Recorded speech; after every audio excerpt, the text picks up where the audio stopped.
Welcome to Influential Entrepreneurs, bringing you interviews with elite business leaders and experts, sharing tips and strategies for elevating your business to the next level. Here's your host, Mike Saunders. Hello and welcome to this episode of Influential Entrepreneurs. This is Mike Saunders, the Authority Positioning Coach. Today we have back with us LM Stamper, who is the Managing Director with Evermore Wealth, and we're going to be talking about preparing for retirement with women. Is it different than men, or is it all the same? LM Stamp, welcome back to the program. Thanks, Mike. How are you doing today? Doing really good. And I know this is really interesting because a lot of people might think, oh, here's a widget. It's the same for anybody. But as we know that there's different nuances that maybe women or men or early career women or late in the career or self-employed. And so I know there's a lot of things that would go into this that I think a lot of people would go, oh, let me just check it off in my mind. It's the same as, well, bring us up to speed. What are some of the nuances that are different for planning retirement for women versus men? Yeah. So let's start with the big one, longevity. So longevity is easily the biggest factor. Now, longevity is a factor for any retiree, basically not outliving your money, running out of money before you run out of breath. That's something that we never want to do. But as it relates to women, since women typically live longer than men, statistically, women are going to be in retirement much longer than your average. And man. How much longer statistically is that?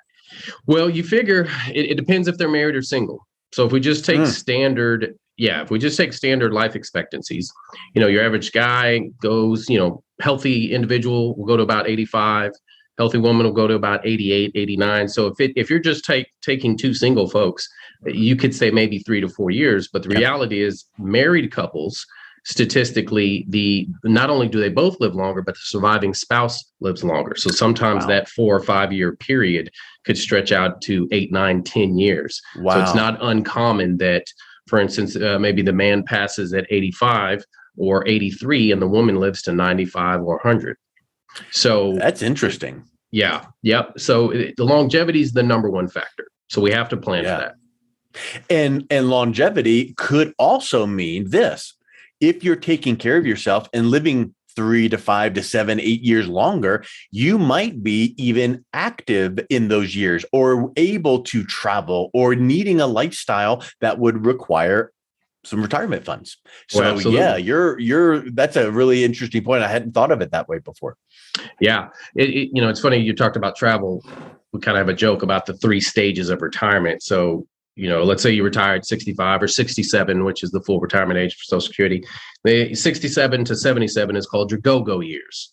Hey, I'm newly retired. I'm going to enjoy some of this 401k money. So let's start taking trips. Let's spoil the grandkids, et cetera. So that's what we call the go-go years.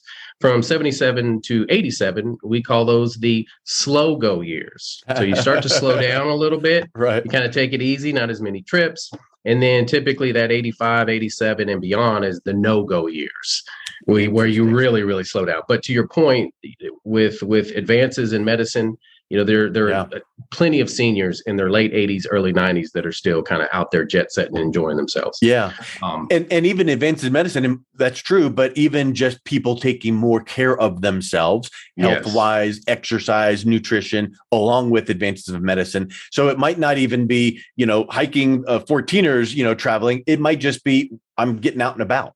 And you need to have then the funds to plan. So when you think about how much money do I need to retire as a woman, longevity is going to factor into that. So now let's layer in how much money do you need?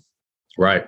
Well, the other part of that is health. So longevity is the number one issue, but then we couple that with health issues. So typically, especially from a long-term care perspective, women, their health expenses are much, much higher in retirement than men, because from a long-term care perspective, they typically move into that realm statistically more than men. So we have to plan for 2 things, not only living long, but having a higher healthcare bill, in retirement. So it's kind of a double whammy there. Yeah, that's really, well, it makes me think about, when you think about, hey, let's buy a bigger house. We can afford the mortgage payment. Well, then some of the things you need to think about is, well, the bigger house, square footage, you have now more power and lights and water bill and all of the ancillary things that could just add up. Well, it's not just a matter of, oh, I need X to retire this way. There's some of those extra things that you need to be thinking about that's going to cut into that retirement portfolio. Yeah, absolutely. Well, that's a good dovetail into what is retirement. At the end of the day, it's cash flow. So with my clients, when I work with them, they hear me say this all the time. I'm sure, sound like a broken record, but it's cash flow, cash flow, cash flow. What do I mean by that? Retirement in general is, I kind of have a joke. You can retire anytime you want. You could retire, Mike, tomorrow if you wanted to retire, you can. The 27-year-old can retire tomorrow if they want. It just comes down to how much cash flow will your assets produce. Now, the 27-year-old may have not have accumulated enough assets for them to have the kind of retirement that they want, but a person can retire whenever they want, as long as your assets generate the cash flow that you desire. Your basic expenses plus any additional expenses that you have. But it overall, some things that, as far as it relates to men and women, but some of them are universal. So first and foremost is cash flow. We usually want to have 75 to 85% of your fixed costs covered with cash flow that you can count on, cash flow that is coming in every single month. Some of those are, if you're lucky enough to have a pension, Social Security. Some people, move into the annuity space. These are all checks that come into your mailbox or direct deposit into your account every single month, no matter what, no matter who's president, no matter if we're at war, no matter if the stock market is down. So that 75 to 85% threshold is something that we really, really want to push for. And then the difference, you say, well, what about the 25 to 15%? We make that up. That's discretionary. We can do that. That's the variable income. So that's the first step is, do I have enough cash flow to cover my expenses? And can I do that in perpetuity? Can I do that if I live until 110 or 120 or 130? Yeah. One question that comes to my mind is when we're talking about longevity and women versus men. I know that there's a big trend in the last few years or decades where people will retire and then they'll just kind of scale back and work 3 days a week for even the same employer as a consultant. Do you find that some women are doing that more often than men or less often, where they're still using their brain power, like maybe in the go-go years, 67 to 77? I'm not really ready to fully retire, but I'm going to do some things that are productive that might even be income producing. And is there differences between the way a woman would approach that? Since I primarily work with women now, I've been doing this a long time. So primarily, most of my clientele are female, but I obviously have some senior men. And I would say I can't point to one or the other. Meaning, do men kind of pick up a side job more so than women in retirement? Not necessarily.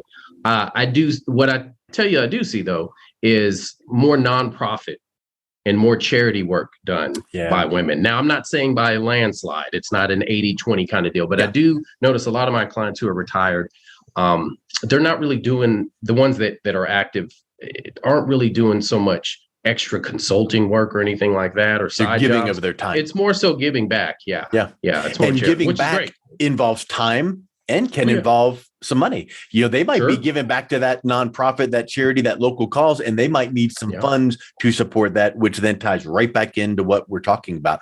So now let's talk about the thing that where water leaks through that bucket. Those taxes. So what about taxes in retirement? So how are taxes in retirement different for women? And you would say, well, that the IRS doesn't. They're gender neutral, if you will, and they are.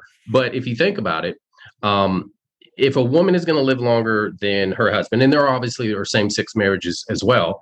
So, but the concept's still the same. If I'm married and I'm a woman and my husband passes away, statistically that happens first. And Stamp, you just said statistically women are going to be in retirement by themselves longer. The big difference from a tax perspective is they're now single filers versus married filing jointly. Right. And if you, not to get it, not to nerd out too much into the tax brackets, but if you know how the tax brackets work, you get a break on your tax bill when you're married filing jointly in a certain bracket. So let's just use a simple even number, $100,000 married filing jointly. if your combined income in retirement is 100,000 and you're married, then your tax bill is going to be lower if it's 100,000 and you're single. And that's what happens a lot. A lot of retirees, a lot of widowers are pretty much shocked to see that, that next year's tax return or that next year's tax preparation, the amount of taxes that they pay spike up. Right. And so that's a big thing to plan for, which is another reason why I'm a big proponent of as many tax-free income streams in retirement, because if it's tax-free, it doesn't matter what the brackets do. That's what the way you laid it out is so clear. It makes total sense. And I can tell you that it never crossed my mind that way. Yeah. Makes total sense though, because it's kind of like, hey, let's get a group of 10 people together, go over to do that event. We get the group rate. But if I just go back next weekend, I'm not going to get the group rate. I'm going to have to pay more. That's a great comparison. Same thing right here. So that is yet another, thing to plan for in retirement. Right. You're going to probably pay whatever that number is. Talk to your tax person. But whatever that number is, you're going to need to set aside and plan for that extra amount in retirement if you're a woman and you now have lost your spouse. So all of these things, and it's not something so obvious like, oh, I need to, here's the three things. There's a lot that goes on. And if you don't live this business like you do, you're going to miss something, and you're going to miss out not only on maybe a mistake that's made, but maybe an opportunity to maybe bump something up or save some money. So talk a little bit maybe about some of the opportunities you find to present to your clients that would help them out in these cases. Well, so if we start, obviously the earlier the better. Yep. We can help anyone. That doesn't mean the solution's always going to be favorable depending on where they are when they come to us.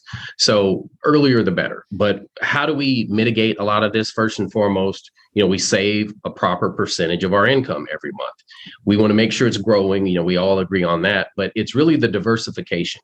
So I want to diversify my retirement buckets. I want to diversify them so that I have money that lasts forever.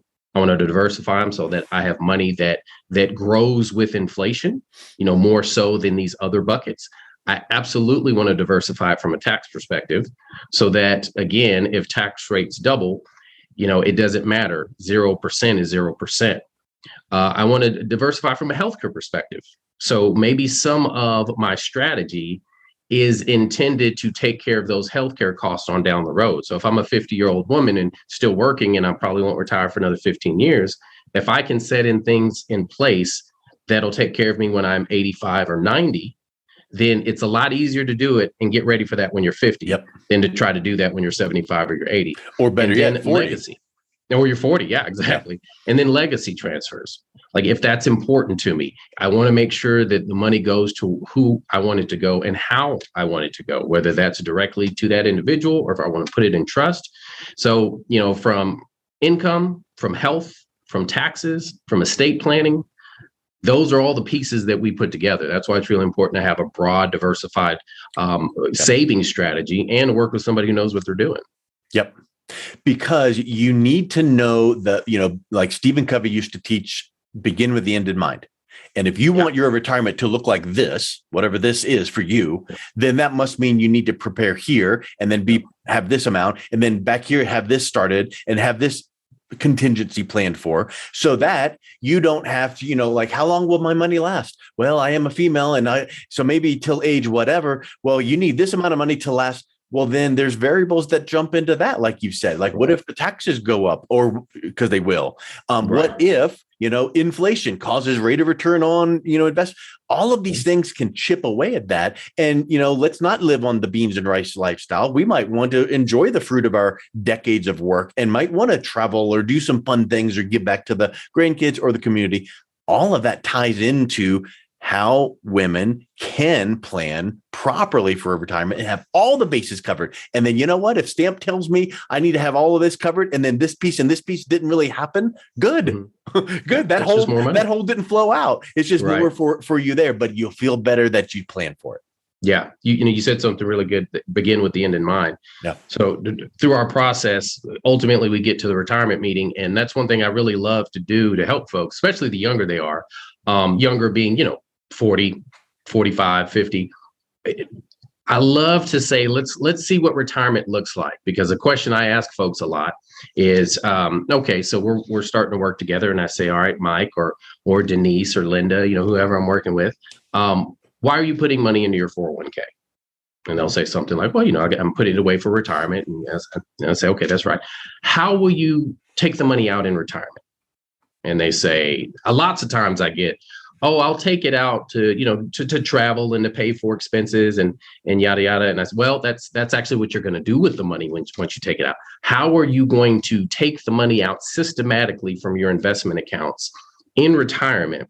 Do you have a plan for it? Do you know what that looks like? And you'd be surprised how many people just don't think of that. They're just putting money away into these vehicles, not knowing that there's a systematic approach to taking those out, to decumulate those accounts. So I like to show that. I like to go over things like, there's a big hubbub about the 4% rule, but I like to talk about at least where that comes from and what that means, how much you can pull off, and really get them to think that there are things that we're going to have to focus on. And if you know how it works at the end, if I know how my 401k works at the end, traditional 401k versus a Roth 401k, then that allows me to make decisions today when I'm 40 and 50 and 61. But one other thing I want to add is what I think is important is having fun. Like, we talk a lot about taxes and risk and inflation, and the other part of retirement, or at least saving for retirement, is to just have fun. Like, know that you are and should be spending money. You should have your bases covered, but that discretionary stuff should be fun, whatever it is that you want to do, whatever passion or hobby that you have. So I like to bring it back to that, to say, when we quote unquote budget, and I'm not a big budget guy, I just want you to save your money, but spend your money on what you want. Let's create a passion budget. If you want to spend $10,000 a year in travel, or $20,000 a year in travel, okay, let's bake that in and let's plan for it. Those are the thing I think people forget about is 100%. And, like in a personal development goal setting, mindset, if you set a goal to, do something throughout the day, I need to do this to achieve this, you need to celebrate. You need to go, hey, I hit those whatever little short metrics. I'm going to get up and have a cup of coffee because I know that leads me to the next thing. Well, thinking about what you just said, man, you've worked a lot of short-term goals, mid-term, long-term goals, and now we're looking at retirement. Enjoy yourself. Yeah. It's going to feel so rewarding to say, you know what, I'm on this trip, or I'm giving money to this cause and donating my time, or I'm giving to my grandkids, and I can do that. Why? Because I paid my dues long ago. That's awesome. Really, really good point. Yep. Good. Well, you know what? I think if someone, a lady age 40 to 50 is looking over the fence at retirement down the road and wondering, how do I deaccumulate? That's a term that I've really not heard before. I'm typically thinking about accumulating. So I want to get Stamp's help to accumulate the right way. I want to decumulate the right way. What's the best way that they can reach out and connect with you and learn more? Well, one of the easiest ways is just go to my website, lmstamper.com. From there, it has all of our contact info, easy to set an appointment if you'd like. Also, if you just Google LM Stamper, you'll probably see all kinds of different websites, from our Facebook page to my LinkedIn page. You can always go to talktostamp.com if you just want to book a meeting directly on my calendar. But I think between all those channels, you shouldn't have a problem finding me. There aren't that many LM Stampers out there. So yep. Awesome. Well, thank you so much for coming on, Stamp. It's really a great pleasure talking with you. Thanks, Mike. I appreciate it. You've been listening to Influential Entrepreneurs with Mike Saunders. To learn more about the resources mentioned on today's show or listen to past episodes, visit www.influentialentrepreneursradio.com.